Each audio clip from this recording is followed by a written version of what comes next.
My 4 little children will not come up in the same young days that I came up within, but they will be judged on the basis of the content of their character, not the color of their skin.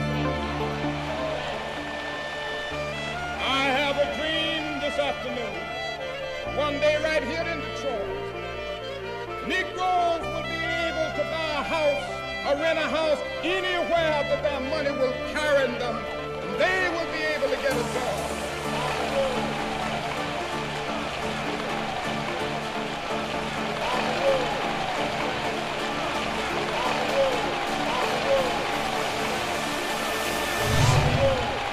Since 9/11, there has been a vast increase in discrimination toward the Arab American community. According to a report released by the FBI, anti-Islamic incidents were the second least reported hate crimes prior to the terrorist attacks of September 11, 2001. Following the attacks, they became the second highest reported incidents with a growth of 1,600%. When 9/11 happened, I was a senior in high school, and before that time, I had never really, identified myself as an Arab American. I went out with my family to a water park, and I was wearing my tights and a long shirt and my hijab. A lady looks at me, and I've been noticing she's been looking at me for the whole time. And so she's looking at me, and she's like, "What are you doing?" And I'm like, "Excuse me?" And then she's like, "Take that rag off your head." But the day after 9/11 is when I really became Arab American in that sense, because I suddenly realized that I was different from everyone else. In 2001, we actually were planning an event to talk about the Taliban and how women were being treated in Afghanistan. And as we were planning it, 9/11 happened. And so we decided to change focus, and we worked with Access to have a meeting of the minds where women of our organization, who are mostly African American, and women of Access of the community, the Arab American community, and others came together to talk about really the new spotlight that a lot of Arab Americans found themselves under because of what happened on 9/11. We hope that hate doesn't exist, but it does exist. And unfortunately, ignorance, right, can often fuel pretty horrible things that can happen in society. And it's important that there be a space in which that can be openly talked about and addressed. We have to discuss discrimination against Arab Americans and American Muslims as, in fact, things that are driven by hate.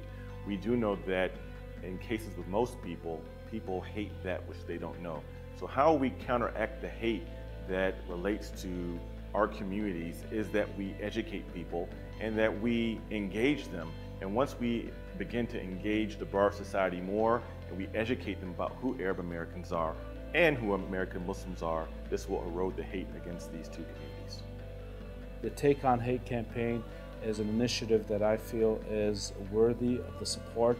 We stand in solidarity with the Take on Hate campaign and the National Network of the Arab American Community in an effort to put some power and put some effort behind this initiative in order to have a collective force. Well, the Campaign to Take on Hate seems like a really innovative initiative to bring together people to focus on really one of the more compelling problems of living in America, which is how to allow every person to live to their fullest capacity, to realize their dreams, to realize the American dream, and to be the best that they can be. We have to be bold.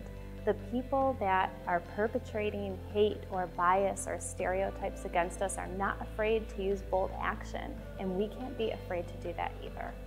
We are continuously being treated as second-hand citizens, which is unacceptable. It's unacceptable, it's unconstitutional.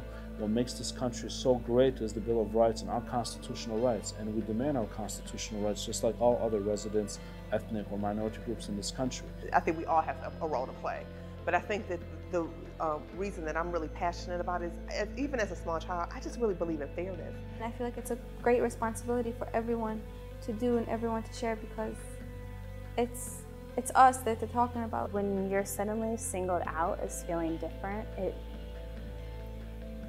it does something, I think, to a young person. They're looking at you as a whole, as a war, as violence. Well, in state governments all throughout these United States of America, there have been anti-Sharia or so-called anti-foreign laws bills that have been introduced that has specifically targeted American Muslims, trying to paint our community as some sort of fifth column that by nature is trying to undermine state constitutions as well as the federal constitution.